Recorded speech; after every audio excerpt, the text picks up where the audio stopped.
অনেকেই মনে করেন পৃথিবীটা চলে তেল বা গ্যাসে, কেউ কেউ ভাবেন পৃথিবী চলে টাকার জোরে। ভুল, সবই ভুল। এখনকার দুনিয়া টিকে আছে কয়েক ন্যানোমিটারের সিলিকনের উপরে, সহজ বাংলা ভাষায় বালি বা মাটি। আল্লাহ তাআলা যে মাটি থেকে পুরো পৃথিবী বা মানবজাতি সৃষ্টি করেছেন, সেই বালি বা সিলিকা গঠিত হয় সিলিকন আর অক্সিজেন দিয়ে। পৃথিবী চলছে আসলে এরই উপরে। তবে আধুনিক পৃথিবীতে আমরা একে রূপান্তরিত করেছি মাইক্রোচিপ বা সেমি কন্ডাক্টরে। দুনিয়া চালায় যে মাইক্রোচিপ, সেই মাইক্রোচিপের দুনিয়ায় এক ঠান্ডা লড়াই চলছে। এমন এক লড়াই যেখানে একটু 19-20 হলে পৃথিবীতে কেয়ামত নেমে আসতে পারে।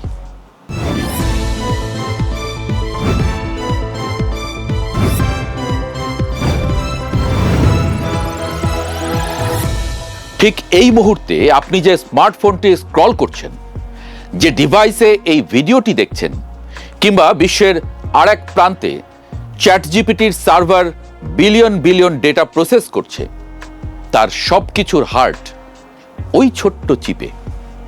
কিন্তু মুশকিল হলো, আমরা যে চ্যাটজিপিটি বা এআই এর সার্ভার নিয়ে এত কথা বলছি, যে আইফোন পকেটে নিয়ে ঘুরছি, এদের কারোরই কিন্তু চিপ বানানোর নিজস্ব কারখানা নেই।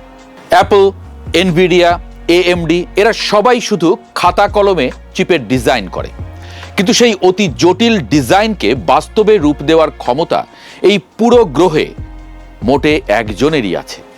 সে হলো TSMC, Taiwan semi conductor manufacturing company. Taiwan মানচিত্রে খুঁজলে চীনের পেটের ভেতরে প্রশান্ত মহাসাগরে ছোট্ট একটা বিন্দু হয়তো আপনি খুঁজে পাবেন। আর এই বিন্দুর ভেতরেই আছে পৃথিবীর সবচেয়ে মূল্যবান কোম্পানি টিএসএমসি। আপনি হয়তো বিশ্বাস করবেন না, পারমাণবিক মিসাইলের চেয়েও বড় অস্ত্রের নাম এই সেমি কন্ডাক্টর বা মাইক্রোচিপ। পৃথিবীর যত পরমাণু অস্ত্র আছে তা নিয়ন্ত্রণ করে যে কন্ট্রোল রুম থেকে, তাও কিন্তু এই মাইক্রোচিপেই চলে। পৃথিবীতে এই চিপ সাম্রাজ্যের মুকুটহীন সম্রাট TSMC, Taiwan semi conductor manufacturing company. Semi conductor industry অ্যাসোসিয়েশনের 2026 সালের পরিসংখ্যান অনুযায়ী পৃথিবীর মোট সেমি কন্ডাক্টরের 70% বেশি উৎপাদিত হয় এই কোম্পানিতে। আর সূক্ষ্ম অর্থাৎ 3 থেকে 5 ন্যানোমিটারের মতো অ্যাডভান্সড প্রসেসড সুপারফাস্ট ও মিলিটারি গ্রেড চিপের 92% এককভাবে উৎপাদিত হয় তাইওয়ানের এই একটি মাত্র কোম্পানির প্ল্যান্টে। অ্যাপলের এই 19 বায়োনিক প্রসেসর, এনভিডিয়ার গ্রাফিক্স চিপ কিংবা আমেরিকার টমাহক মিসাইলের গাইডেন্স সিস্টেম, সব কিছুই তাইওয়ানের এই ল্যাবের উপরে 100% নির্ভর করে। এই গ্রহে এখন পর্যন্ত এর কোনো বিকল্প নেই। একবার চিন্তা করুন, যদি আজ রাতে তাইওয়ানের উপরে কোনো বড় বিপর্যয় নেমে আসে, যদি টিএসএমসির উৎপাদন মাত্র 1 সপ্তাহের জন্য বন্ধ হয়ে যায়, তবে পুরো পৃথিবীর টেকনোলজি চেইন 1 সেকেন্ডে কলাপস করবে। বিশ্বজুড়ে নতুন স্মার্টফোন, গাড়ি, মেডিকেল ইকুইপমেন্টের উৎপাদন এবং ডেটা সেন্টারের কাজ রাতারাতি থমকে যাবে। পেন্টাগনের সামরিক থিঙ্ক ট্যাঙ্কারদের হিসাব অনুযায়ী তাইওয়ানের চিপ সাপ্লাই চেইন মাত্র 1 মাস বন্ধ থাকলে পৃথিবীর আইটি এবং ইলেকট্রনিক্স খাতে সরাসরি $4 ট্রিলিয়ন অর্থনীতির ক্ষতি হবে, যা পৃথিবীর ইতিহাসে কোনো বিশ্বযুদ্ধেও 1 মাসে হয়নি। আর এর সঙ্গে সংযুক্ত অন্যান্য খাতের হিসেব যদি করি, ব্লুমবার্গের হিসেবে পৃথিবীর মোট সম্পদের 10/1 রাতারাতি নাই হয়ে যাবে।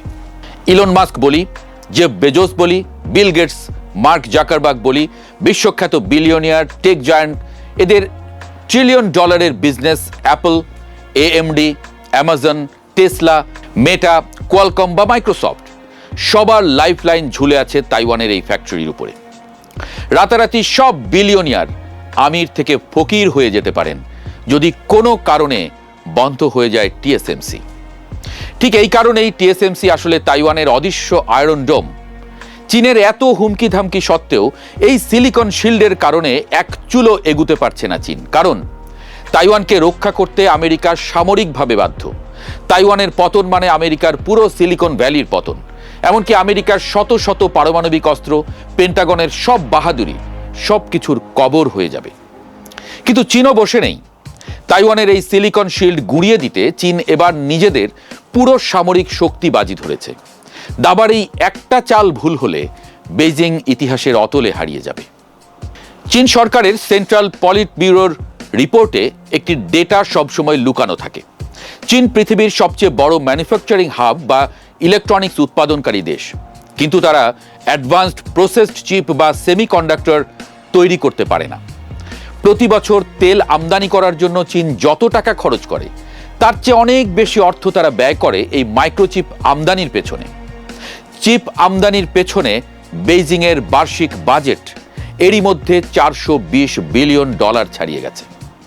প্রশ্ন হলো, যে জিনিসটার উপরে পুরো পৃথিবীর ভাগ্য ঝুলে আছে সেটা আমেরিকা, চীন বা জার্মানির মতো পরাশক্তিরা নিজেদের দেশে কেন বানিয়ে নিচ্ছে না? কোটি কোটি ডলার খরচ করার ক্ষমতা তো ওদের আছে। আসলে খেলাটা শুধু টাকার নয়। মাইক্রোচিপ বানাতে গেলে সিলিকনের উপরে ন্যানোমিটার স্কেলে নিখুঁত নকশা খোদাই করতে হয়, যা মানুষের চুলের চেয়েও 1000 গুণ পাতলা। এই কাজটা করার জন্য একটা বিশেষ মেশিন লাগে, যার নাম এক্সট্রিম আল্ট্রাভায়োলেট লিথোগ্রাফি মেশিন। পুরো পৃথিবীতে এই মেশিনটা বানাতে পারে মাত্র একটি কোম্পানি, নেদারল্যান্ডসের ASML। এই মেশিনের এক একটার দাম প্রায় 200 থেকে 350 মিলিয়ন ডলারের বেশি। এই মেশিনটার ভেতরের পার্টস আসে পৃথিবীর প্রায় 40টা আলাদা দেশ থেকে। এটি তৈরি করা এত জটিল যে ASML বছরে মাত্র অল্প কয়েকটি মেশিন বানাতে পারে। আর এই মেশিনগুলোর সবই আগে থেকে বুক করে কিনে নেয় তাইওয়ানের TSMC। আপনি যদি এখনই পুরো $500 মিলিয়ন পেমেন্ট করে একটা মেশিন বুকিং দেন, 10 বছরের আগে হয়তো এই মেশিন পাবেন না। ততদিনে মাইক্রোচিপ টেকনোলজিও বদলে যেতে পারে। আর চিপ যেখানে তৈরি হয় তাকে বলা হয় ক্লিন রুম। এই রুমগুলো পৃথিবীর যে কোনো হাসপাতালের অপারেশন থিয়েটারের চেয়েও লাখ গুণ বেশি পরিষ্কার ও ধূলিকণা মুক্ত হতে হয়। যদি চিপ তৈরির সময় বাতাসে ভাসমান একটা অতি ক্ষুদ্র ধূলিকণাও সিলিকনের উপর গিয়ে পড়ে, তবে পুরো বিলিয়ন ডলারের চিপের লট নষ্ট হয়ে যেতে পারে। এই লেভেলের নিখুঁত ইঞ্জিনিয়ারিং ও প্রোটোকল মেনটেন করার যে ক্ষমতা বা অভিজ্ঞতা, দক্ষ জনবল তাইওয়ানের আছে, তা তারা গত 30 বছরে কঠোর সাধনা করে অর্জন করেছে। অন্য দেশ বিলিয়ন ডলার ঢাললেও এই দক্ষ মানব সম্পদ তৈরি করতে পারবে না সহজে। একটি আধুনিক চিপ তৈরির ফ্যাক্টরি বসাতে মিনিমাম $20 বিলিয়ন লাগে। ধরে নিলাম আমেরিকা বা চীন $20 বিলিয়ন খরচ করে একটা ফ্যাক্টরি বানিয়েও ফেলল। কিন্তু শুধু বানালেই তো হবে না। TSMC যে দামে অ্যাপল বা এনভিডিয়াকে চিপ দিতে পারে, নতুন ফ্যাক্টরিকে বাজারে টিকে থাকতে হলে সেই একই বা তার চেয়ে কম দামে চিপ সাপ্লাই করতে হবে। TSMC 30 বছর ধরে কোটি কোটি চিপ বানাচ্ছে। তাদের উৎপাদন খরচ অনেক কম। নতুন কোনো দেশ এসে এই দামে এবং এই কোয়ালিটিতে চিপ বানিয়ে বাজারে টিকে থাকা অসম্ভব। কিন্তু আগেই যেমন বলেছি, চীন প্রতিজ্ঞা করেছে তারা এই চিপ বানাবেই বানাবে। তাইওয়ান যদি কোনো কারণে চীনে এই চিপ রপ্তানি বন্ধ করে দেয়, তাহলে চীনের অর্থনীতি মুখ থুবড়ে পড়বে, এটা তারা জানে। এ কারণেই চীনের president Xi Jinping $47 billion mega project ঘোষণা করেছেন। চীনা কমিউনিস্ট পার্টির সঙ্গে সম্পর্কিত কোম্পানি হুয়াওয়ে অলরেডি তাদের নিজস্ব প্রযুক্তিতে 7 ন্যানোমিটারের প্রসেসর তৈরি করে পেন্টাগনকে বড় ধাক্কা দিয়েছে। তবে পেন্টাগন বলছে মিলিটারি, AI এবং স্যাটেলাইট গাইডেন্সের জন্য যে 3 ন্যানোমিটার বা তার চেয়েও সূক্ষ্ম চিপ প্রয়োজন হয়, তার উৎপাদনে চীন এখনও তাইওয়ানের চেয়ে অন্তত 10 বছর পিছিয়ে আছে। এই 10 বছরের গ্যাপ পূরণ করার একমাত্র শর্টকাট রাস্তা হলো তাইওয়ানকে নিজেদের নিয়ন্ত্রণে নেয়া। বেজিং জানে তারা যদি তাইওয়ানে চীনের পতাকা উড়িয়ে দিতে পারে, তবে এক রাতেই পুরো পৃথিবীর প্রযুক্তির চাবি হাতের মুঠোয় পেয়ে যাবে। তখন আমেরিকা সহ পুরো বিশ্ব চীনের ইশারায় নাচতে বাধ্য হবে। কিন্তু আমেরিকা কি এত সহজেই পৃথিবীর টেক সাম্রাজ্যের চাবিকাঠি চীনের কমিউনিস্ট পার্টির হাতে ছেড়ে দেবে? আমেরিকার 7ম নৌবহরের বাধা ডিঙিয়ে কোনোদিন যদি চীনের সামরিক বাহিনী তাইওয়ানের মূল ভূখণ্ডে অবতরণ করতে সফল হয়, তখন আমেরিকা আসলে কি করবে? CIA এবং পেন্টাগন এ নিয়ে অলরেডি পরিকল্পনা রেডি করে রেখেছে। এই পরিকল্পনার অফিসিয়াল কোডনেম স্কোর্চড আর্থ পলিসি বা পোড়া মাটি নীতি। এই নীতির মূল কথা হলো মাটি পুড়িয়ে ফেলা। চীন যদি তাইওয়ান দখল করেও ফেলে, তাইওয়ানের চিপ ফ্যাক্টরি কোনোদিন দখল করতে পারবে না। আমেরিকা অলরেডি তাইওয়ানের চিপ ফ্যাক্টরির ভেতরে সেলফ ডিস্ট্রাকশন মেকানিজম বা রিমোট ডিস্ট্রাকশন কোড বসিয়ে রেখেছে। চীনের প্যারাট্রুপাররা যখনই তাইওয়ানের টিএসএমসি ফ্যাক্টরির গেটে এসে পৌঁছবে, তার আগেই পেন্টাগন থেকে পাঠানো এনক্রিপ্টেড সিগন্যালের মাধ্যমে টিএসএমসির সমস্ত ল্যাব, লিথোগ্রাফি মেশিন এবং বিলিয়ন চিপ ডেটাবেস বিস্ফোরণের মাধ্যমে মাটির সঙ্গে মিশিয়ে দেওয়া হবে। শুধু তাই নয়, তাইওয়ানের চিপ ফ্যাক্টরির পেছনে যে মূল বিজ্ঞানী, প্রকৌশলী এবং চিপ ডিজাইনাররা আছেন, তাদেরকে চীনা আক্রমণের একদম শুরুতেই অগ্রাধিকার ভিত্তিতে আমেরিকার বিশেষ সামরিক বিমানে করে আমেরিকার অ্যারিজোনা এবং ক্যালিফোর্নিয়ায় সরিয়ে নেওয়া হবে। কিন্তু এই পোড়ামাটি নীতি কি বিশ্বকে রক্ষা করতে পারবে? তাইওয়ানের একটা ফ্যাক্টরির উপর ঝুলছে পুরো পৃথিবীর ভাগ্য। সেই ফ্যাক্টরির দখল নিয়ে ঠান্ডা লড়াই চলছে আমেরিকা আর চীনের মধ্যে।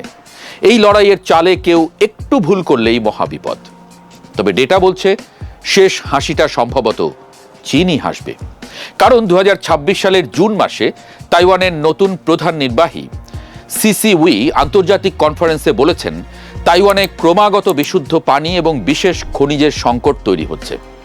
এর মানে হলো যুদ্ধ না হলেও প্রাকৃতিকভাবেই চিপের বাজারে এক বিশাল ধস নামার আশঙ্কা তৈরি হয়েছে। আর সেই জায়গা নিতে এগিয়ে যাচ্ছে চীন। যেমনটি আগেই বলা হয়েছে, ইলন মাস্কের টেসলা, বিল গেটসের আইবিএম থেকে শুরু করে সিলিকন ভ্যালির সকল ডিভাইস, এমনকি আমেরিকার ফাইটার জেট, পেন্টাগনের নিউক্লিয়ার সাবমেরিন, সব কিছুর চিপে একচ্ছত্র নিয়ন্ত্রণ তখন চলে যাবে চীনের হাতে।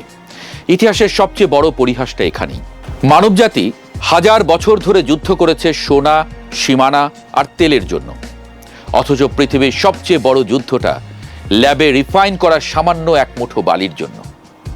একবার চোখ বন্ধ করে ভাবুন, আমরা সুপার কম্পিউটার বানাচ্ছি, মঙ্গল গ্রহে যাওয়ার স্বপ্ন দেখছি, এআই দিয়ে পৃথিবীর নিয়ন্ত্রণের সাধনা করছি, কিন্তু প্রশান্ত মহাসাগরের ওই ছোট্ট দ্বীপের কয়েক ন্যানোমিটারের সিলিকনের স্পন্দন যদি কোনোদিন স্রেফ এক সপ্তাহের জন্য স্তব্ধ হয়ে যায়, তবে ঠিক তার পরের সেকেন্ডে অচল হয়ে যাবে আপনার হাতের ওই স্মার্টফোনটি।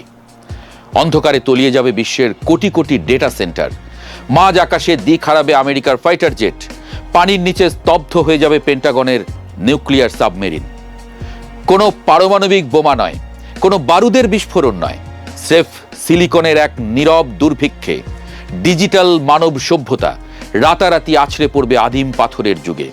আমরা ভাবি আমরা প্রযুক্তিকে নিয়ন্ত্রণ করছি, কিন্তু নির্মম সত্য হলো বালি থেকে তৈরি ওই চিপের ছোট্ট একটা টুকরোই এখন নির্ধারণ করছে আপনি, আমি এবং এই চেনা পৃথিবী কাল সকালে টিকে থাকবে, নাকি স্রেফ একটা সিস্টেম এরর হয়ে ইতিহাসের অতলে হারিয়ে যাবে।